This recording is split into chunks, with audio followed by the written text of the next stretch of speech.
Hello everyone, and welcome to London CND's interview with Bruce Kent, who everyone knows is a Vice President of CND and has been associated with the campaign for a very long time indeed. And we're going to be discussing what it means to live in a safe society. Before we hear Bruce, I'm going to show you, the audience, and him a clip of Rowan Williams, who's a former Archbishop of Canterbury. He was interviewed on Newsnight at the end of March, and he was asked what constituted a safe society, what was his view of a safe society. I think the real question that's posed to us here is, what does it really mean to live in a safe society, a society where vulnerable people are secure? Because suddenly when we're faced with insecurity on this scale, we realize how very poorly equipped we are as a society to look after those who can't so easily look after themselves. What do you think it's telling us about the reordering of capitalism? I think that's a key question, and I think it's very interesting that even people you'd least expect to be talking about this are discussing things like universal basic income as a solution to this, because coming back to that question of what would it be to be in a really safe society, it does seem that faced with a crisis on this scale, and faced with other sorts of global crisis we might imagine, the systems of the market don't quite seem to guarantee that sort of security. So it does look as if, certainly in the foreseeable future, the apparently sacred cows of capitalism are going to be slaughtered. What does that mean, slaughtered? I think it means that we will have to look at issues like universal basic income. We're already looking at an enormous public bailout of people who, through no fault of their own, are out of work or in very, very insecure positions. We're looking at the effective renationalisation of the railways, because we are asking the question, what is it that actually gives maximum security to people who most need it? I think it's a matter of how important is it to us that we protect not only ourselves but others, primarily, of course, the people we most care about. But with an infection like this, you can't draw boundaries. The welfare of the people we most care about is bound up with the welfare of those that they're close to. It's really, genuinely a shared challenge. And when we've got that kind of shared challenge, that puts one of the biggest moral questions to us. Do I understand that my well-being is completely bound up in the well-being of all my fellow human beings? It's a big ask to get that imaginative question through, but there it is. It's almost a relief to have this confirmed, to have it set out there as a matter of public policy. Very interesting indeed, was it not, to hear those views from a former Archbishop of Canterbury. Now, my first question to you is, how far would you go along with the two premises expressed by him? First, that a society is only as safe as its most vulnerable members, and also that neoliberalism is unable to guarantee human security. I think what he said is absolutely accurate. It's just that I think the aim is not just a safe society, but a happy and contented society. I mean, you can be safe if you're locked up in Wormwood Scrubs. It's not what we're after.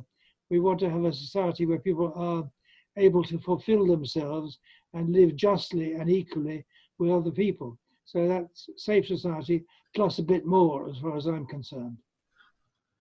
That's a very concise expression of your views. Thank you for that. There is a second question I'd like to ask, and that is, Rowan Williams talked about, for example, a universal income and renationalisation of rail and so on.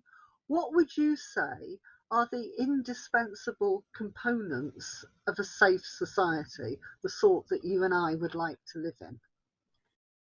Well, I think there's a number of issues. One, I think that there's such an equal measurement of human beings' needs in terms of food, housing, employment, all those healthcare, all those things, that the society can live together without having jealous frictions everywhere. I think part of that, maybe this is the neoliberalism he's talking about, I'm not quite sure about that, but I think the idea that property is something sacred and absolute is not at all my idea of a component of a safe society. I think we're given on trust what we have. It's not ours. We can use it as much as we can for ourselves and our families, but ultimately what we have is part of the property of the whole human race, the human community. So I think that that's why I think a safe society is not an adequate or sufficient description of what I'm after. But I think the basic is that we don't live in such a way that A has everything he needs and B has half of what he needs. That's not a safe society in any direction at all. That's very interesting. There are two more short questions that come out of that, I think. First of all, you suggest that your notion of a safe society or a better society extends beyond national boundaries. Please say something about that. And secondly, perhaps you'd like to comment on the issue of war and peace and nuclear weapons. My idea of a safe society is certainly wider than a national concept. I mean, I'm a brother and a friend of some wretched person starving in Africa, as I am of other people in Green Lanes here in Muswell Hill. So I think that human community is where we have to start. That also leaves room for further discussion about other forms of creation. I mean, are we entitled to be brutal and unjust to non-human species because they look after us or not? Question. I don't know the answer to that, but it's a question. So I think that it's certainly not a national issue, it's an international issue. And some of our legislation, it seems to me, is designed to prevent us asking the questions we should be asking. Charity legislation, for instance, is fine if you're working to relieve suffering elsewhere. If you ask what the causes of that suffering are, why people are like this, then you may risk losing your charitable status. So I think we have to look at both the problem and the fences put around the problem by those who have power. I was also saying, asking you if you'd like to tell us how you think war and peace fits into that. What role or non-role should nuclear weapons play? I think it should absolutely play no role whatever. I think we should all be utterly ashamed of ourselves that we have called peace resting on a willingness to commit mass murder of other people. That's what it comes down to. And I think it's an absolute human disgrace that we've tolerated this for so long. But that's what it is. And now we may be on the edge. There's a treaty coming towards its fruition about the abolition of nuclear weapons, but it's being rejected by the nuclear powers.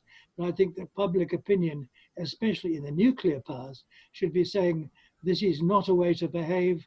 It's infamous to call security willing to annihilate lots of other people elsewhere.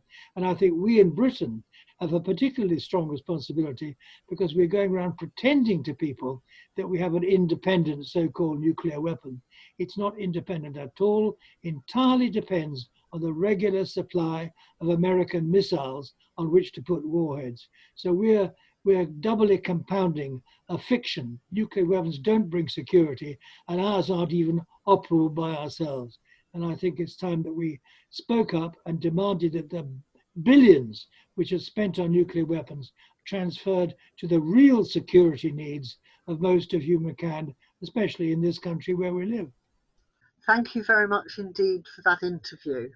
And thank you, our viewers, for watching it and for thinking about it. If you're interested in more of the short videos that London CND has produced, you'll find them on our website, along with other aids for digital campaigning in the COVID era. Thank you very much for tuning in.